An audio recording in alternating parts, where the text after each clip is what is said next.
Obrigado. Todo mundo é Bom, bom cirurgião de dia a joelho. todos. Bom Começando. dia, eu gostaria de agradecer o convite do Fábio Pacheco, muito obrigado. O convite da instituição, super, hiper honrosa instituição, o Hospital Israelita Albert Einstein é um modelo nesse país. E também de estar junto com todos vocês, com todos que estão me ouvindo. Para mim é extremamente importante fazer essa discussão ampla para todos os grupos, de todas as formas, porque eu acho que a gente sempre pode caminhar para não especificamente todos fazerem a mesma coisa, como foi discutir, mas que a gente possa ter uma linha de pensamento. Então, Fábio, eu pensei bastante essa semana e aí eu imaginei que a melhor coisa para a gente discutir, já que no Einstein a gente tem grandes possibilidades de melhorar métodos diagnósticos, de progredir nos métodos diagnósticos, mas eu acho que fundamentalmente de criar ideias de métodos diagnósticos que possam ser desenvolvidos na forma de pesquisa. Tenho participado de algumas teses do pessoal da Coluna, do Nelson, enfim, aí da instituição, e eu tenho certeza que a instituição, os grupos têm um enorme interesse em progredir do ponto de vista científico, tecnológico, e que a gente continue aprendendo para falar a mesma língua. Estão todos me ouvindo? Sei que você está mutado agora. Você está me ouvindo? Estou ouvindo sim. Tá Estamos bom. ouvindo.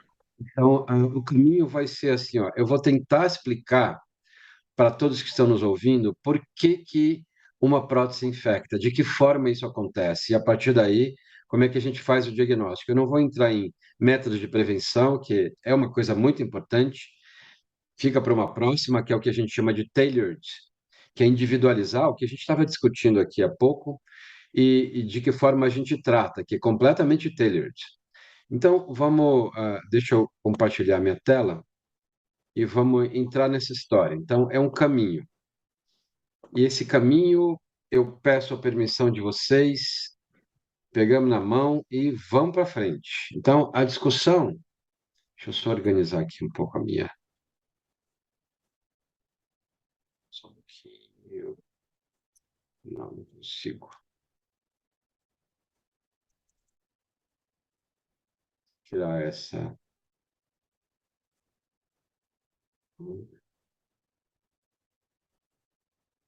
Para te avisar, a apresentação está perfeita, tá? Dá para ver perfeito, tá? Tá no jeito já. Então, tá bom. Então, não vamos entrar nessa história, e aí a agenda é essa. Eu não tenho nenhum conflito de interesse para compartilhar com todos os senhores, e a gente vai entender e diagnosticar. E a primeira discussão, ou melhor dizendo, a primeira mensagem é que não há, do ponto de vista tecnológico, em nenhum lugar do mundo, uma bala de prata para fazer o diagnóstico de uma infecção em implante. Ou seja, não há um método diagnóstico perfeito que vai resolver todos os problemas. Talvez todos os senhores que estejam nos ouvindo conheçam as publicações do Parvizi, Javad Parvizi, que tenta de todas as formas ser um cara espetacular, tem 1.000 publicações, e 1.000 não é figura de linguagem, é verdade, ele tem uma quantidade enorme de publicação em implante, e ele tenta de todas as maneiras encontrar um método diagnóstico que substitua a microbiologia e assim por diante. Mas isso não vai ser possível, apesar de Parviz ter evoluído muito e contribuído muito na evolução do diagnóstico das atropastias infectadas. Aqui é só uma representação é, com uma prótese, então a gente vai falar de joelho, não de quadril, mas a introdução é que nós estamos num ambiente em que as próteses são cada vez mais inseridas e vão continuar aumentando, inclusive neste país. E a partir daí, a gente precisa melhorar os nossos métodos, sem dúvida. A gente precisa progredir isso. Senão, cada vez mais a gente vai ter problemas de diagnósticos difíceis e cada um fazendo uma coisa, cada um pedindo um PCR, um VHS, e acreditando que isto é ou pode ser uma infecção, e muitas vezes não é, ou que não é uma infecção, e muitas vezes é. O fato é que o custo é muito grande e a taxa de infecção ela é muito diferente de uma prótese de revisão para uma prótese primária de joelho para quadril, dependendo do tipo de indivíduo, um indivíduo com comorbidade, doença autoimune ou não, um indivíduo idoso, por exemplo, ou não, então tudo isso muda bastante. A primeira característica importante do ponto de vista de fisiopatologia, ou seja, para que todo mundo possa entender como acontece uma infecção em prótese, e essa discussão de como acontece impacta muito nos indivíduos. É. Ok, então vamos voltar nessa discussão. E do ponto de vista fisiopatológico, gente, alguns pacientes, alguns indivíduos têm por si só riscos inerentes e a presença de micro-organismos e o tipo de implante, por exemplo, que fica muito difícil a gente prevenir completamente. Então, do ponto de vista fisiopatológico, infecção associada a implante normalmente é a presença de um micro-organismo que entra, que invade o campo operatório de várias formas, eu vou mostrar isso para vocês, e a partir daí começa uma corrida, e a gente chama isso de race to the surface, corrida para a superfície, quem vence primeiro, se é a atividade inflamatória ou se é o microorganismo. A partir do momento que o microorganismo vence essa corrida, ele adere no implante e começa a formar a sua colônia, começa a formar a sua comunidade de biofilme, e de maneira precoce ou tardiamente isso impacta para o tecido adjacente. Bom, importante lembrar que uma artroplastia total infectada não especificamente é uma sinovite. Uma artroplastia total infectada não especificamente vai ser diagnosticada com alteração no líquido sinovial. Mas é importante entender que uma artroplastia infectada, o que infecta não é o implante, o que infecta é o tecido ao redor. Então, para todos os efeitos, uma artroplastia total infectada é uma osteomielite. Dessa forma, então, do ponto de vista fisiopatológico, a fundamental maneira da gente entender é que na grandiosíssima maioria das vezes, a contaminação, o início da infecção acontece no momento da cirurgia. O microorganismo entra através da pele, independente de você trabalhar com higienização das mãos, com luva, com campos, independente de você trabalhar com degermação da pele. Existem micro-organismos que conseguem sobreviver profundamente no folículo piloso e, a partir daí, durante a cirurgia, durante o tempo de cirurgia, e dependendo do tipo de cirurgia, invade, e a partir daí começa toda a sua busca para aderir no implante. As atroplastias infectadas hematogênicas, que a gente chama de tardia aguda, normalmente são bem mais incomuns, um terço somente. Se a gente pudesse discutir um slide importante, eu acho que esse é o primeiro slide muito importante dessa discussão.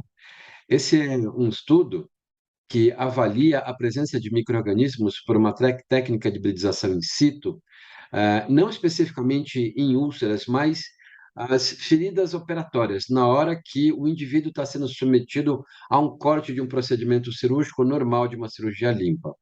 E essas figuras nada mais mostram do que a presença de agregados de micro-organismos, ou seja, de micro-organismos que existem na pele de todos nós normalmente. Ou seja, na nossa pele, todos nós temos micro-organismos que não estão um aqui, um ali, mas simplesmente completamente agregados numa forma de biofilme, ou seja, micro-organismos que estão em hipometabolismo, que podem mudar geneticamente, podem aumentar o metabolismo a hora que eles quiserem, dependendo do ambiente, mas o que importa entender é que esses micro-organismos, na forma de agregados, entram no campo operatório e, a partir daí, podem aderir no implante e, consequentemente, produzir uma atoplastia infectada que seja precoce ou seja tardia.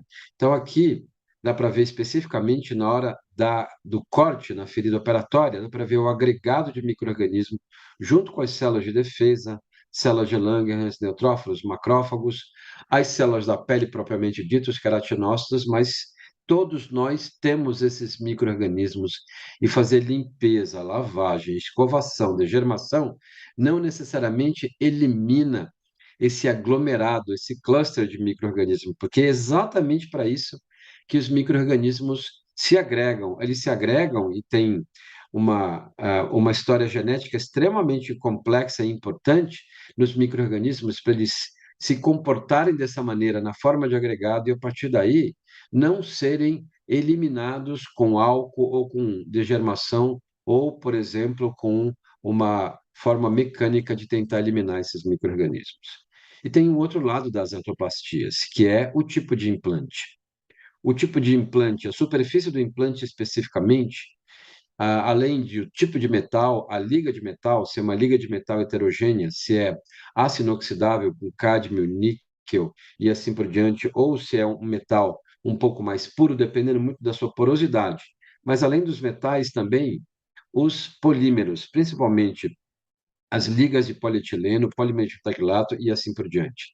Então, há muitos anos, todos nós que trabalhamos na pesquisa com isso, discutimos o risco inerente de cada biomaterial como facilitador de micro-organismos que vêm da pele e conseguem agregar, conseguem aderir e entrar nesses poros.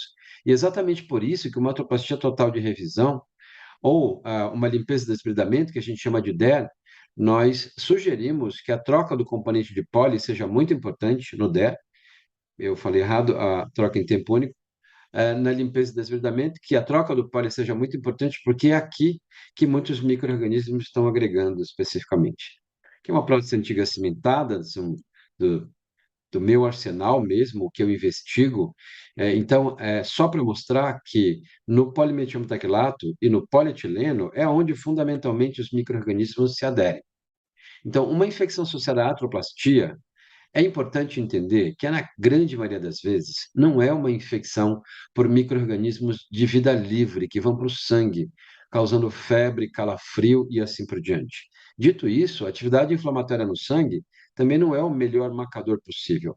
Essa é uma infecção em que o micro-organismo, durante o ato operatório, e de novo, não é uma relação com a técnica operatória, é relação com a oportunidade do micro-organismo na pele e que procura um nicho abiótico, o implante, e a partir daí se adere, e depois dessa adesão, rapidamente, em termos de dias, poucos dias, o microorganismo se adere de forma irreversível e começa a autoproduzir muitas substâncias, pedaços de DNA, muitas bactérias morrem por causa disso, e aí formam uma carapaça, formam uma cidade, formam uma proteção, que é chamado de polímero exopolissacarídeo.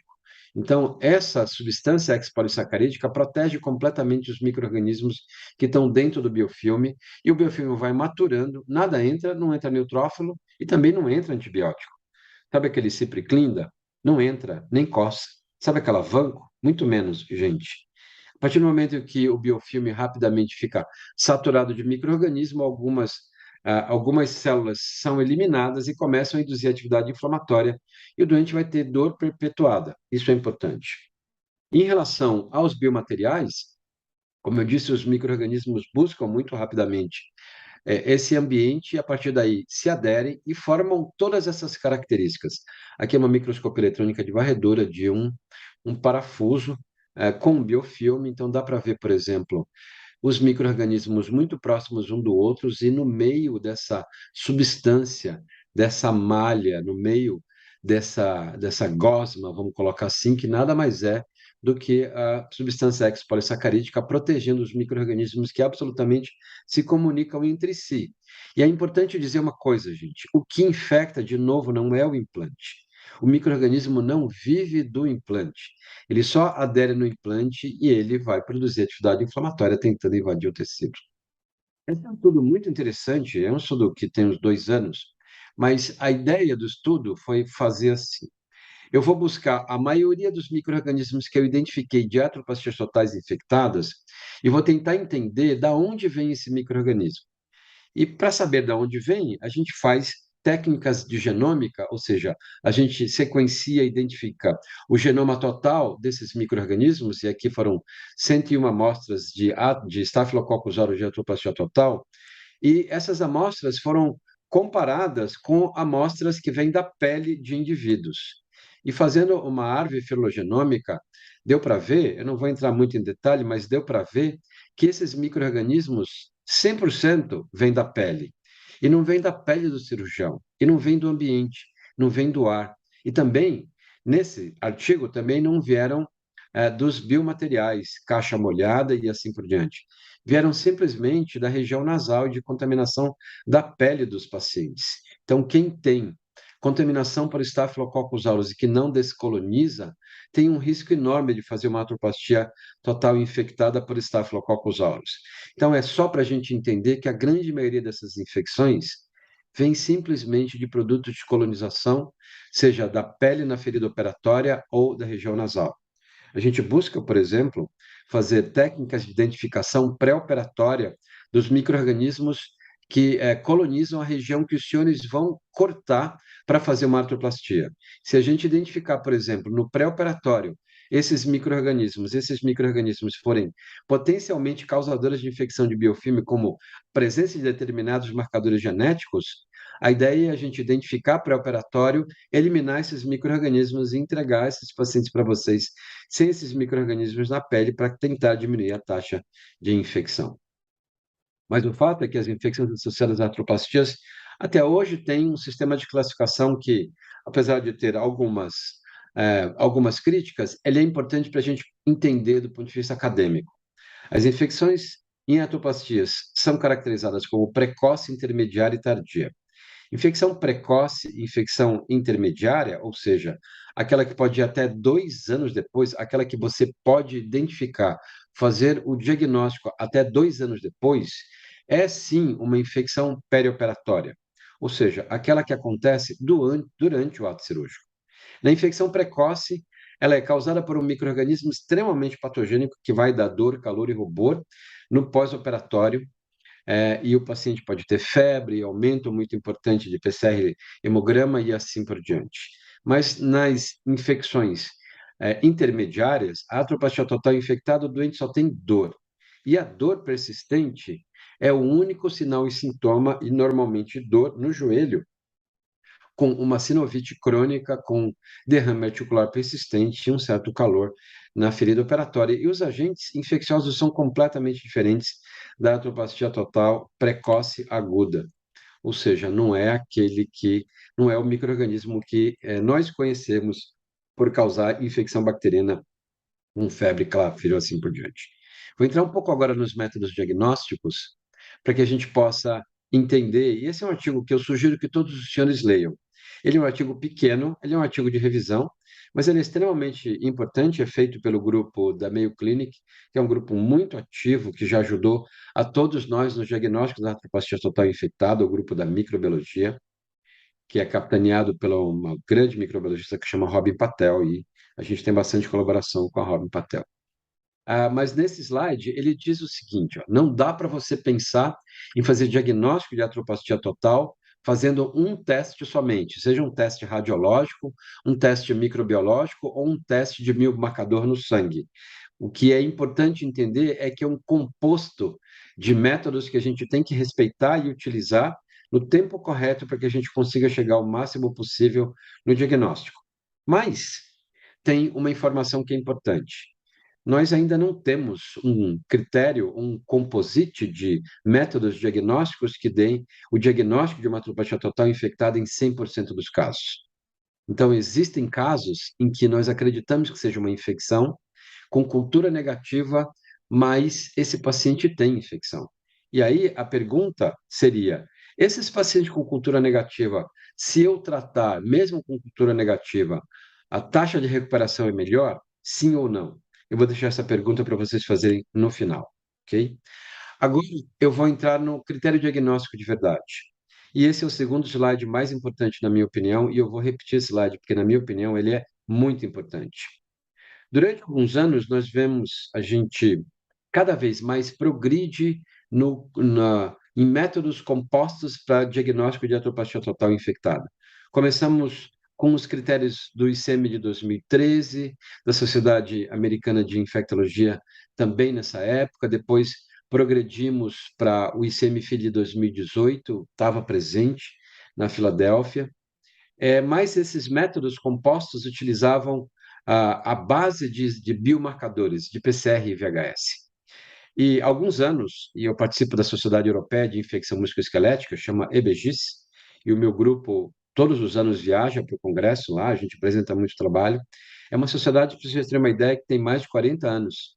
Na Europa, é uma sociedade que tem ortopedista, claro, criada por ortopedista, mas também infectologistas, microbiologistas e assim por diante. Vários pesquisadores nessa área. E esse, na minha opinião, é o critério atual, e também, na minha opinião, e aqui de forma contundente, é o critério que deveria ser aplicado no Brasil atualmente para o trabalho do diagnóstico das atroplastias totais infectadas, seja de joelho e quadril, não especificamente para um, tá? Seja de joelho e quadril. Bom, esse critério, ele separa, não em pontuação, acima de 6, abaixo de 6, mas ele separa em 3 grupos. Os pacientes que não é provavelmente uma infecção, que pode ser uma infecção e que a infecção é confirmada. E aqui, o critério, isso aqui é um infográfico, isso tem disponível também na literatura para você buscar no Google, mas ele separa em 3 grupos específicos. Ele separa os métodos em que a gente tem que trabalhar do ponto de vista clínico, do ponto de vista laboratorial e do ponto de vista radiológico. Os métodos do ponto de vista clínico, para que você possa fazer o diagnóstico de certeza de uma atroplastia total infectada, não pode ser feita simplesmente porque o paciente tem dor, calor, rubor e secreção na ferida operatória, seja precoce, seja intermediária, de uma atroplastia total de joelho, por exemplo. Me diga algum paciente no pós-operatório de atroplastia total de joelho que não vai ter calor e rubor ao redor da ferida operatória. Isso não pode ser um critério diagnóstico de infecção.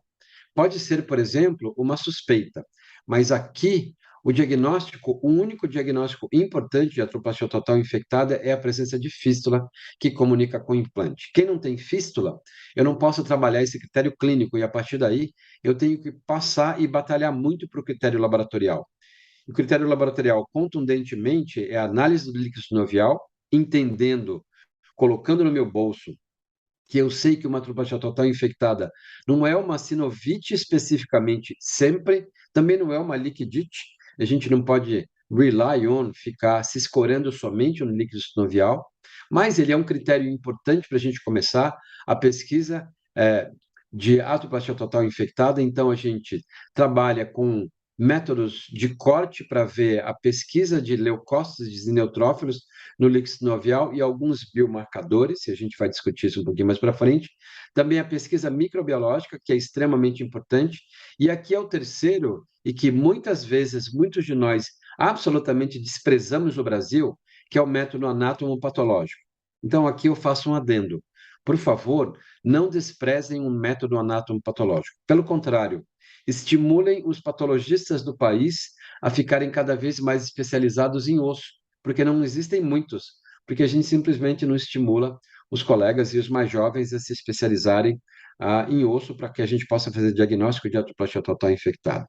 Então, antes de passar para a radiologia, vamos lá. Os critérios diagnósticos clínicos é a presença de fístula somente. O critério laboratorial é a gente trabalhar o líquido sinovial, ou seja, fazer punção do líquido sinovial. E é muito interessante porque muitas vezes os colegas interpelam, dizem, puxa, mas a gente vai fazer uma punção do líquido sinovial para um paciente que tem prótese? Sim, a gente vai fazer punção líquido sinovial do paciente que tem prótese, dos senhores, todos nós estamos adaptados em fazer viscosuplementação até no consultório e fazer a invasão da cavidade articular por várias causas. Então, essa não pode ser uma causa em que a gente vá contra e simplesmente colocar o que é risco, que é benefício. Análise microbiológica, obviamente, a gente identificar a pesquisa do líquido sinovial e dos tecidos ao redor, mas fundamentalmente do implante, quando for retirado, por exemplo, numa limpeza de desbridamento, fazer a análise microbiológica do polietileno é extremamente importante, porque muitas vezes a gente só identifica micro-organismos no fluido de sonicação do poli e também fazer o anátomo patológico com a pesquisa de neutrófilos por campo. Bom, métodos radiológicos, como os senhores estão vendo, não é um método de definição, de diagnóstico de certeza. Ele é um método que a gente pode utilizar como valor preditivo negativo quando o teste não tem absolutamente nada, provavelmente não é uma doença infecciosa, ou então ele pode, no máximo, continuar fazendo com que a gente pesquise infecção. Eu coloquei uma outra forma de identificação, porque eu considero esse a primeira discussão para que todos nós possamos adotar esses métodos, porque, na minha opinião, e eu vou mostrar os estudos, eles atualmente é o composto de métodos que melhor ajuda na identificação da atroplastia total, não só precoce, como intermediária, como tardia. Então, a presença de fístula, sim ou não, para a gente poder batalhar. Se o paciente tiver dor persistente, é muito importante. Aqui o método, por exemplo, coloca PCR acima de 10 miligramas por litro, mais o likely, ou seja, o provável, que significa dizer que se o paciente tiver 1 miligrama por decilitro de PCR, não significa que ele tenha uma infecção ou não, a gente não pode ficar satisfeito com essa técnica, mas também se ele tiver menor do que 1 também, e ele tiver outros sintomas, a gente vai continuar batalhando. Então, apesar de PCR e VHS estar no nosso arsenal, atualmente é um método que ajuda muito pouco para fechar o diagnóstico. Então, o que fecha o diagnóstico é análise do líquido sinovial, e existem vários estudos que tentam estabelecer um cutoff utilizando a curva ROC, mas eu posso dizer que o que a gente trabalha hoje em dia é entre 1.500 e 3.000, 3.000 principalmente nas atropacias totais infectadas precoce, aguda, acima de 80% de neutrófilo. Esse é um critério diagnóstico bastante importante para a gente considerar, com um valor preditivo positivo muito alto, a gente considerar uma atropatia total infectada. A positividade da alfa-defensina, a gente vai discutir isso um pouquinho mais para frente. Os métodos microbiológicos, não adianta você coletar uma amostra de tecido ou então coletar uma quantidade enorme de amostras de tecidos em locais errados, em locais que não podem ser, a gente vai discutir isso também. E também, fundamentalmente, fazer a pesquisa dos micro-organismos nos implantes que forem retirados, isso é extremamente importante. Por favor, valorizem muito os métodos histopatológicos e muito mais do que os métodos radiológicos, por exemplo. Eu sei que isso aqui tem muita coisa escrita, sem dúvida, mas a ideia não foi essa. A ideia não é discutir cada assunto desse. A ideia é vocês estudarem o artigo e no grupo de vocês leiam com crítica para que vocês possam estabelecer os melhores métodos diagnósticos baseado nessa publicação do EBGIS. Aqui só um exemplo, por exemplo, para a gente entender que PCR não é um método importante para a gente valorizar a presença de atropatia total infectada, fundamentalmente nos pacientes que têm doença autoimune prévia, mas o método, esse composto, tem uma série de recomendações que estão abaixo da tabelinha para que todo mundo possa ler e discutir, não só para discutir os métodos microbiológicos, com sonicação, quanto de unidade formadora de colônia, como é que a gente centrifuga os métodos radiológicos e assim por diante. Bom, esse é um estudo agora de 2022, é um estudo também do mesmo grupo, do grupo de Oxford, de Martin McNally, do grupo da Europa, do EBGIS, em que ele mostrou, e esse é um estudo muito contundente, atualmente a gente faz uma corte prospectiva lá na escola para tentar validar também esse método do EBGIS como o método mais importante no diagnóstico das atropacias totais. Esse foi o primeiro estudo que trabalhou na validação. E esse estudo mostrou que, comparado com o ICEMIFILI de 2018, e eu estava lá e eu conheço os problemas do ICEMIFILI de 2018, comparado com a GSA, comparado com os métodos diagnósticos da Sociedade Americana, que é a MSS, o EBG, sem dúvida nenhuma, ele é um método que adiciona valor. Então, ele é um método que consegue dizer de forma mais contundente que o paciente tem infecção associado à atropastia. Então, o diagnóstico inconclusivo é mais comum nos critérios anteriores que no EBGIS, e o mais interessante do que isso é que a performance do EBGIS para definir a atropatia total infectada, também comparado com métodos da microbiologia, da infectologia, por exemplo, também é bem superior. Bom, eu não vou entrar em detalhe, porque também vocês podem buscar informação sobre isso, pode ser uma discussão específica para a gente falar cada um dos critérios especificamente e os artigos que balizaram. Vamos entrar um pouquinho nos métodos microbiológicos. Essa não é uma infecção, senhoras e senhores, causada por micro-organismos que circulam. Os micro-organismos não estão facilmente no líquido sinovial. Aliás, a positividade do líquido sinovial varia em torno de 50% a 70 e tantos por cento se o paciente não tiver em uso de antimicrobiano. Se ele tiver em uso de ciprofloxacino ou antibiótico para diminuir a atividade inflamatória, a positividade do líquido sinovial vai cair para abaixo de 30%. E, além disso, nem sempre os micro-organismos que a gente identifica no líquido sinovial são os mesmos micro-organismos que a gente identifica na cultura de tecido ósseo. E o que é mais importante entender é que, quando a gente trata uma atropatia total infectada, de novo, a gente trata uma osteomielite e não uma liquidite. Então, é importante ter esse conceito. Os micro-organismos que causam anatomoplastia total infectada, na sua grande maioria, estão aderidos numa superfície abiótica, no implante, invadiram o ambiente intracelular, produziram pouca atividade inflamatória, invadiram a célula sinovial e estão cada vez mais se multiplicando, mas se multiplicando de forma muito lenta.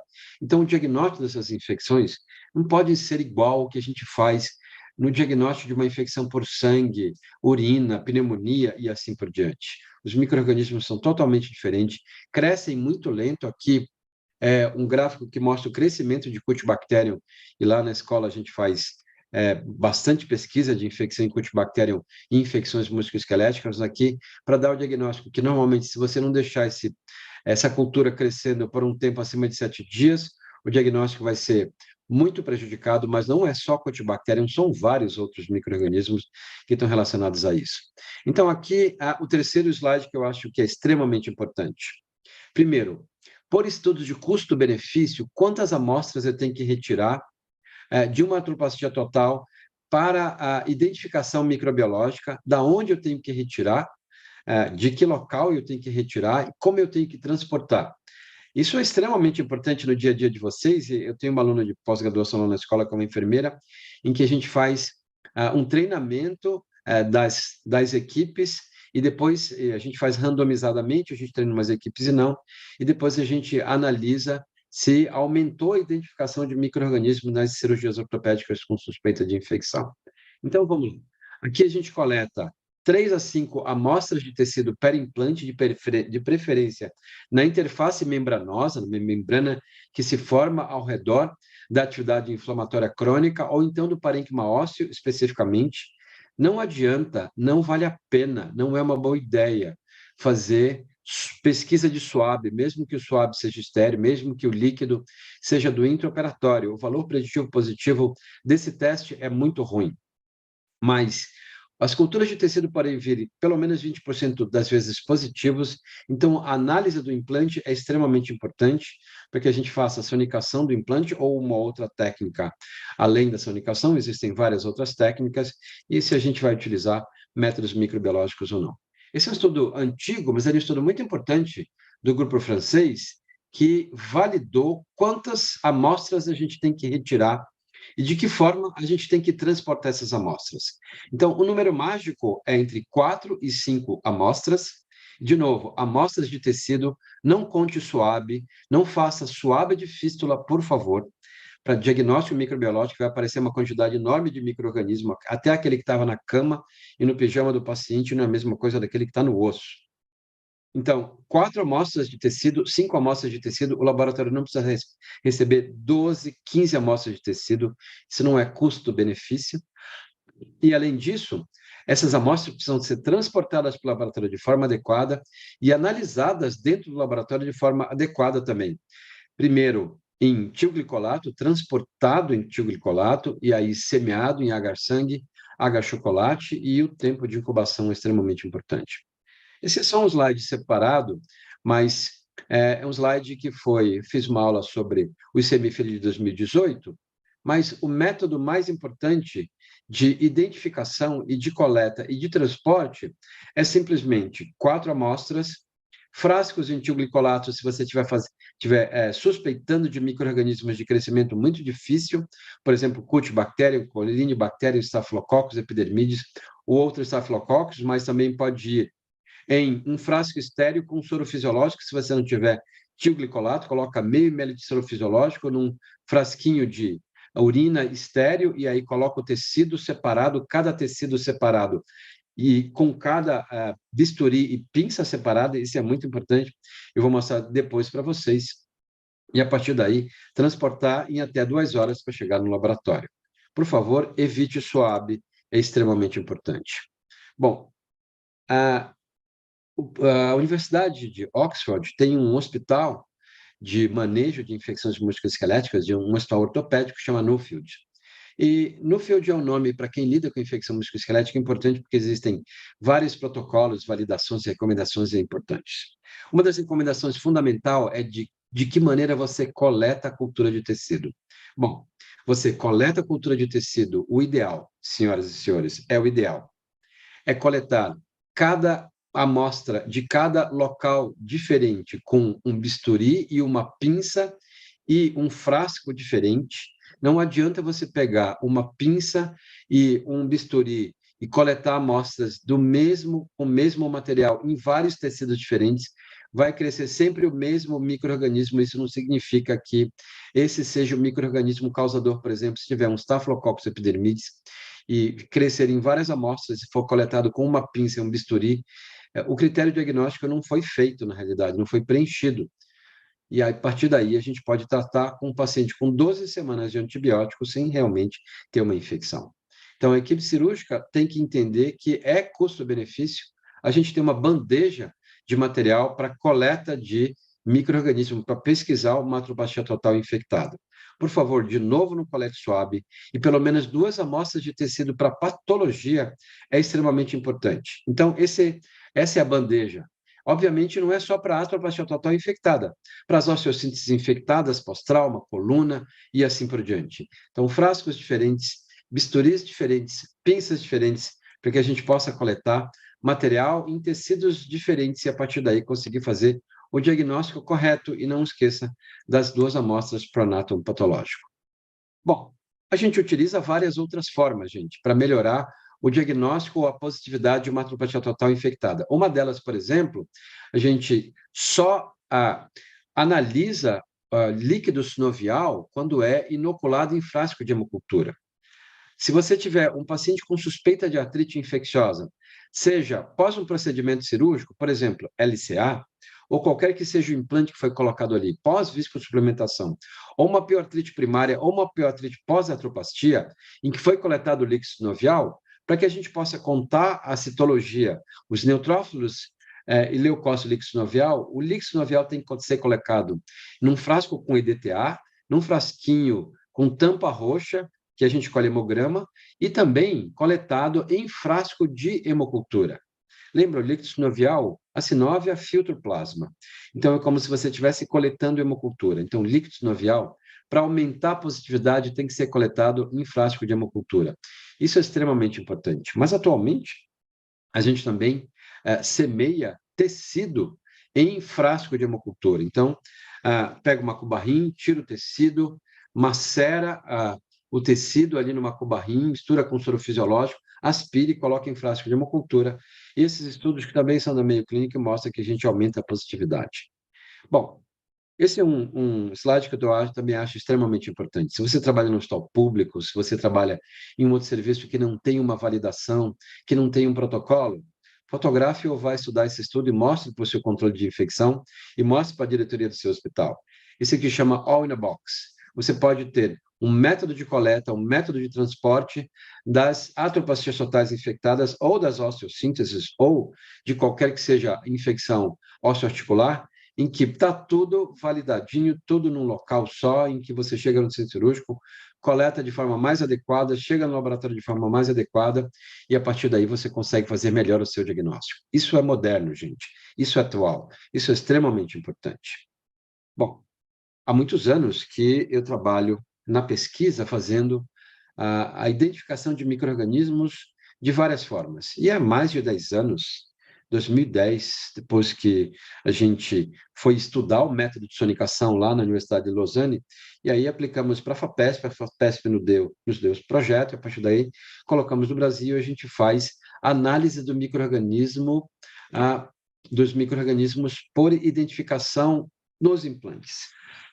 Atualmente, como vocês já viram no EBGIS, por exemplo, os métodos de identificação microbiológica do implante é uma validação extremamente importante. Então, fazer sonicação do implante é fundamental, e vou mostrar isso agora. É muito simples, é um banho-maria, é esse aparelho aqui, que custa 5.000 € por aí. Lembrando que eu não tenho conflito de interesse com essa empresa, coisa nenhuma, mas a gente retira o implante, coloca num frasco estéreo, o frasco estéreo é submetido a um vórtex, sonicação por 5 minutos, centrifuga, e a partir daí a gente semeia e a gente consegue identificar, sem dúvida nenhuma, mais micro-organismos do que na cultura de tecido. A gente publicou esse estudo, um dos estudos, e esse é um estudo que a gente fez em 2021 para já trabalhar com os critérios atuais do EBGIS. Então, a gente pegou mais de 100 pacientes, foram 146 pacientes estudados, e a gente submeteu a vários critérios. Um critério clínico, em que a gente caracterizou os critérios antigos do CMFID do DSA e também o critério do EBGIS, e a gente separou por número de pacientes. Bom, e o que a gente viu é que os métodos de identificação de cultura de tecido e de sonicação, eles são mais sensíveis realmente e mantêm a especificidade, a sonicação e a cultura de tecido quando a gente utiliza o critério do IGSA. Então, no critério do IGSA, a sonicação tem uma sensibilidade de 53%, não tem diferença estatisticamente significante, mas comparado com tem uma sensibilidade de 53% de controle de tecido, a sonicação de 95%, com uma diferença estatisticamente significante, mas não teve uma diferença entre essas técnicas, e a especificidade se mantém também. Então, quando a gente analisa sensibilidade e especificidade da cultura de tecido de sonicação, para os 4 critérios diagnósticos definidores, parece que a gente tem um bom marcador utilizando especificidade fundamentalmente no EBGIS. Então, tem cultura de tecido e sonicação com ótima especificidade e também uma ótima sensibilidade na cultura de sonicação comparado com a cultura de tecido. Bom, mas o que a gente quer de verdade, vou passar isso para frente, dizer o seguinte, e aqui eu vou pedir para vocês pararem um pouquinho. Quando eu utilizo cultura de tecido e cultura de sonicação, cultura do implante propriamente dito, a sensibilidade e a especificidade chegam muito próximo do ideal. Então, aqui, a bolinha é quando você utiliza os métodos compostos. Quando você utiliza só cultura de tecido, a sensibilidade cai muito utilizando os vários critérios. E aqui, então, vamos pegar o critério do EBGIS. Quando a gente utiliza a cultura de tecido, a sensibilidade das culturas chega em torno de 58%. Quando a gente utiliza 2 amostras de tecido, chegam por aqui, 3 amostras de tecido melhoram discretamente, mais amostras de tecido e sonicação, a gente chega próximo de 100%, em torno de 85%, 90%. O que a gente quer de verdade é isso. Nós sabemos que, do ponto de vista tecnológico, nós vamos conseguir identificar micro-organismos em torno de 90% nas culturas de tecido e nas culturas de sonicação. Nós utilizamos também o método chamado de Mal-de-Toff, é um método de espectrometria de massa que existe no Einstein, existe também na Unifesp, mas poucos laboratórios nesse país fazem um método de identificação de espectrometria de massa para que a gente acelere a identificação dos micro-organismos, chama Mal-de-Toff, e a gente utiliza isso com muita frequência, e se vocês não tiverem, Mal-de-Toff é uma perda, sem dúvida nenhuma, porque a gente aumenta a identificação e a velocidade de identificação. Bom, Mal-de-Toff, sem dúvida nenhuma, é um método que ajuda muito a identificar micro-organismos em líquido sinovial e também em outros líquidos, e aqui é uma publicação importante para todos lembrarem. O outro plus, atualmente, são os testes moleculares. Então, nós temos pesquisas lá no Unifesp, em que a gente desenvolve PCR in-house, PCR multiplex, para tentar identificar micro-organismos mais difíceis de crescer. Por exemplo, Kingella king. Talvez os senhores não lembram, mas Kingella king é o agente causador, é o agente mais frequentemente causador de pioartrite em crianças abaixo de 2 anos de idade, mas também pode acontecer em adolescente. E a presença de Cutibacterium acnes não somente nas atropacias totais infectadas de ombro e também nas osteossínteses infectadas de coluna, mas também são identificadas em atropatia total de joelho. Por exemplo, Cutibacterium acnes é uma bactéria dificílima de dar o diagnóstico, e fazer uma PCR multiplex e submeter o líquido sinovial ou a cultura do líquido, do fluido de sonicação, ajuda muito a gente dar o diagnóstico. Nós podemos trabalhar com PCR multiplex, ou então trabalhar com sequenciamento de última geração, chama Next Generation Sequencing, é o que vocês já fazem no Hospital Israelita Albert Einstein, a gente também faz aqui na Escola Paulista em pesquisa, a gente não faz na prática médica como você faz, sequenciando e identificando a porção 16S do RNA ribossômico, que tem genes altamente conservados. Então, nas atropacias totais infectadas, será que vale a pena a gente fazer sequenciamento de última geração?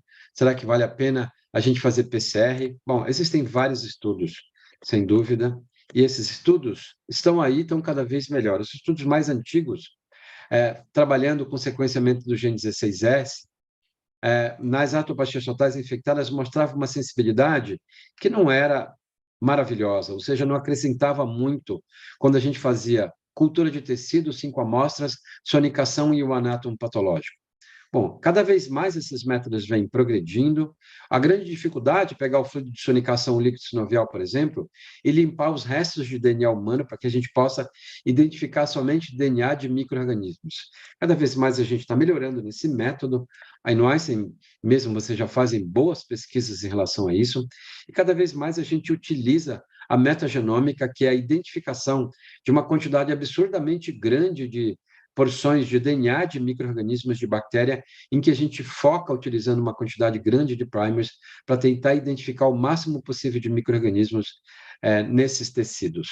Bom, esse é um trabalho do Parvizi, que há pouco tempo atrás, mas direcionando um pouco mais para ombro, mas no trabalho dele, a detecção de micro-organismos por sequenciamento de última geração não foi uma maravilha, porque mostrou uma especificidade de 73%, apesar de uma sensibilidade boa, e não é melhor, sem dúvida nenhuma, do que a cultura de tecido, que tem o melhor valor preditivo positivo e é o padrão ouro, junto com a sonicação, a cultura de tecido. Então, a gente precisa melhorar ainda nas técnicas de sequenciamento de última geração para identificar micro-organismos nas atopacias infectadas, sendo analisando o líquido sinovial, analisando o fluido de sonicação, que é extremamente importante, que é o que é feito atualmente aí no Einstein, e também analisando o tecido. Essa é uma revisão sistemática que tem mostrado os últimos estudos e mostra basicamente que a sensibilidade e especificidade de sequenciamento de última geração gira em torno de 90%, ajuda fundamentalmente naqueles casos que são mais difíceis. Voltando um pouco saindo um pouco da microbiologia, voltando um pouco para os métodos diagnósticos, eu sei que é muita coisa para discutir, a gente tem uma hora e estou acabando, uma pena, queria muito ficar com vocês, mas tem o problema do PCR e o VHS. O PCR e VHS, gente, não define a atropatia total infectada. Mesmo que o PCR seja normal, não afasta uma atropatia total infectada tardia crônica, e um PCR muito elevado, semanas após o pós-operatório, também não diz que é um critério definidor de infecção. Então, utilize PCR VHS para começar a sua pesquisa. Existem muitos biomarcadores séricos e a gente estuda muito isso. É importante dizer que esses métodos têm uma acurácia razoavelmente ruim. PCR, por exemplo, nesse estudo, no Journal of Bone and Joint Infection, que é uma revista do EBGIS, e a gente trabalha muito por lá, a acurácia, por exemplo, de 51% para 79%, 80%, comparando o VHS, por exemplo, da PCR, mas quando a gente olha a especificidade do PCR é muito baixo, o valor preditivo positivo é muito baixo, comparando o PCR, VHS e os leucócitos. Então, não vale a pena a gente querer tentar fazer um diagnóstico com esses exames, esses são os exames iniciais, mas, como eu disse, o grupo do Parvizi tenta validar uma quantidade enorme de testes biomarcadores, seja alfa-defensina, que já está no mercado, dosagem de interleucina 6, que eu já usei uma quantidade grande de vezes e nunca consegui ter absolutamente nenhum resultado contundente com interleucina 6, e até métodos que são utilizados para outras doenças, como sepsis, por exemplo, procalcitonina no líquido sinovial. Esse é um estudo muito interessante, é um estudo feito pelo grupo da reumatologia, que não mostrou, mesmo mudando o cutoff do teste, não mostrou que fazer procalcitonina no líquido sinovial para diagnóstico de uma atropatia total infectada seja contundente. Olha, uma sensibilidade de 67%, uma especificidade também razoável, mas uma razão de verossimilhança muito baixa. Então, acho que não vale a pena a gente solicitar a dosagem de procalcitonina no dia a dia.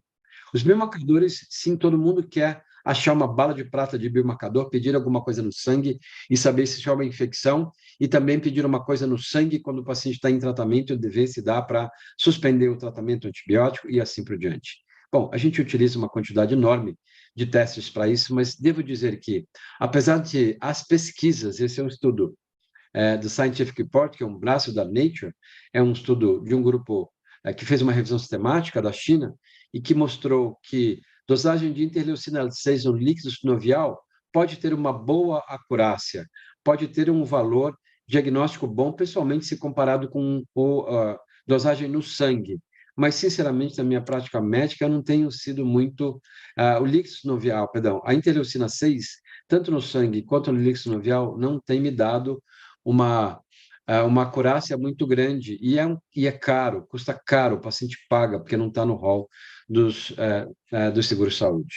Bom, a última é a alfa-defensina olilix sinovial. Vou passar muito rapidamente, porque esses são testes que têm duas formas, a forma de ELISA, a forma de point of care, que você utiliza no seu consultório, por exemplo. Mas, a minha opinião, a alfa-defensina tem pouca validação e tem pouca utilidade, porque não é superior a fazer a dosagem de citologia do líquido sinovial, pesquisa de leucócitos, pesquisa do percentual de neutrófilos no líquido sinovial. É um teste muito caro que eu acho que não ajuda muito. E tem resultados falsos positivos em algumas situações.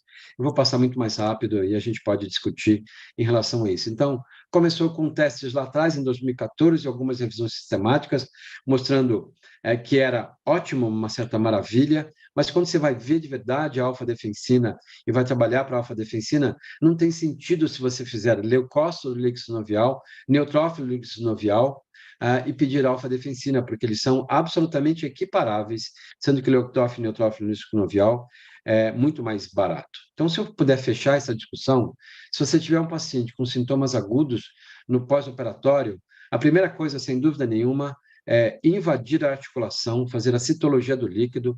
Não adianta pedir cintilografia, não adianta pedir com leucócitos marcados, pedir PET-CT, porque o critério diagnóstico não vai ser preenchido sem dúvida nenhuma. A partir daí, a gente faz a citologia, faz análise de cristais, faz também a pesquisa de marcadores, leucócitos e neutrófilos, pode-se fazer alfa-defensina, calprotectina, interleucina 6.